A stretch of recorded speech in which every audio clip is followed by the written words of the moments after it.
Nassim, tu es infirmier dans la vie. C'est ça, exactement. Comment est-ce qu'on est infirmier et qu'en même temps on est combattant de MMA? Est-ce qu'il y a un lien? On peut trouver le lien. Le lien, c'est que je pense que le monde de la santé va aussi avec le monde du sport et que de ce fait, le lien se fait directement. Après, l'autre lien, c'est que c'est un domaine qui m'a toujours plu, le sport. C'est un domaine qui m'a toujours plu, la santé. Donc finalement, j'en ai fait mon métier, premièrement. Et derrière, je me suis adapté pour pouvoir performer niveau sportif et aussi en faire mon métier. Ce qui fait qu'au final, j'ai la double casquette d'à la fois athlète et à la fois infirmier. J'ai pour le coup essayé d'adapter ma vie en fonction de ces deux métiers, en travaillant la nuit en tant qu'infirmier et en étant combattant la journée. Souvent, je me présente comme ça, infirmier la nuit, combattant le jour. C'est pour ça que beaucoup de monde, même avec mes lunettes, me compare à Clark Kent parce que j'ai un peu une double vie, Clark Kent, Batman, tout ça. Enfin, la nuit et le jour, c'est deux mondes différents, mais deux mondes qui peuvent être très très proches et similaires.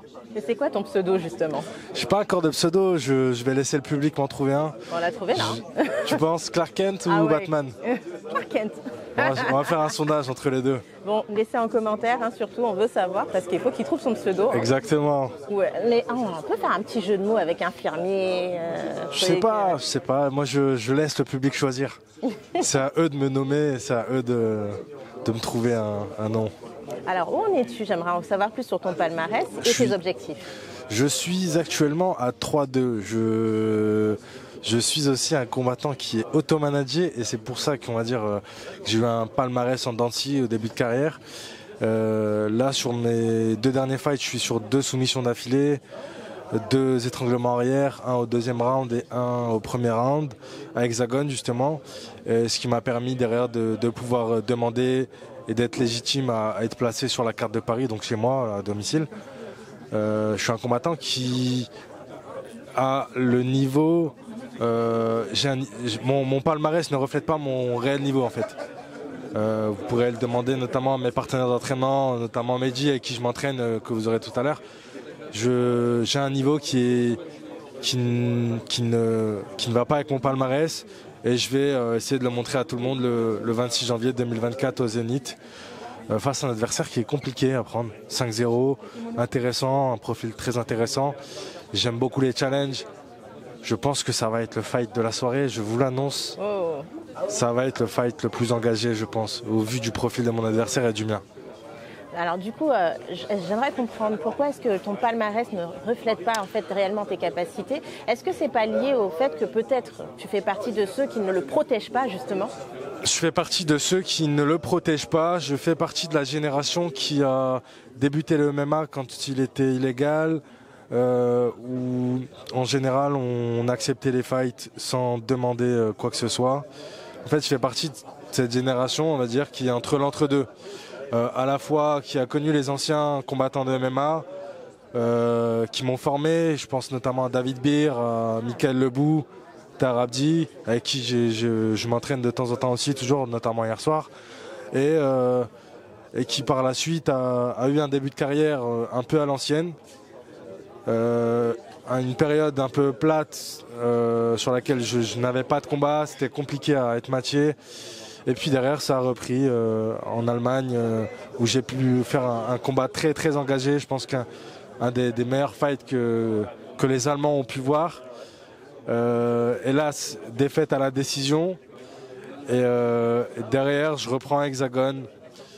Je pense que je montre au monde à Hexagone, à Poitiers, que j'ai un niveau plus que correct. Et j'ai confirmé ça à Nantes en septembre. J'aurais aimé combattre en même temps qu'un de mes amis, Amin Ayoub, qui n'a pas pu être présent sur la carte, mais qui m'avait aidé sur ma prépa, qui était passé sur Paris pour s'entraîner avec nous. Et du coup, on va dire que j'ai fait partie de cette double génération qui fait que finalement, j'ai un palmarès de 3-2.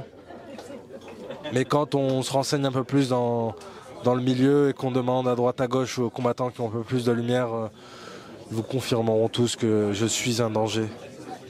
Voilà. J'ai entendu des phrases qui me plaisent. Les Allemands ont vu, le meilleur fight qu'ils ont vu, c'était le tien. C'est ça, j'ai fait un combat au NFC très très engagé. Ce qui est dommage, c'est qu'en termes de game plan, je revenais de 3 ans d'absence. Donc 3 ans d'absence assez longue. C'était une première en 66 avec un coaching qui a été bien géré, mais sur la reprise un peu moins bien. Mais derrière, au niveau du fight, on a fait un fight bien engagé. Je t'enverrai la photo de fin, tu comprendras pourquoi je te dis ça. Et ça a été assez sympathique pour les Allemands, ils ont apprécié. Voilà, je vous présente Mickaël Marisardi, un de mes collègues d'entraînement. T'as un mot à dire sur mon niveau? Il est très très fort. Grappleur exemplaire, magnifique, une force incroyable. C'est vrai. Le lion de l'Atlas. Voilà, il a tout dit, il a tout résumé. Bon, le lion de l'Atlas. Je dis ça par rapport à mes origines. Ah, on cherche son pseudo, Batman ou Clark Kent? Clark Kent. Ah, ça fait deux. Hein, c'est les déjà. lunettes, ça fait la différence. Bon, bah écoute, je te remercie pour le temps accordé. Merci à toi. Je pense que tu es sollicité par d'autres personnes. Ouais, peut-être un peu moins que les deux autres. C'est vrai? Ouais, je suis un peu moins connu, c'est pour ça. Mais je vais rebondir encore sur quelque chose. Tout à Dis-moi. l'heure, tu disais que tu avais fait en sorte d'être sur cette carte. Ouais. Et ça semblait être important pour toi d'être sur la carte du 26 janvier. En fait, ça me semblait très important parce que j'habite à moins de 400 mètres du Zénith. Donc le Zénith sans moi, ça m'aurait un peu... je l'aurais un peu pris mal, enfin je l'aurais pas mal pris par rapport à l'organisation évidemment. Mais je me serais dit que je suis passé à côté d'une belle opportunité. Du coup, j'ai fait en sorte de faire de belles performances à Nantes. J'avais prévenu avant mon fight que je voulais parler justement à Jérôme après mon fight par rapport au Zénith, parce que la date était sortie du Zénith avant mon combat en septembre.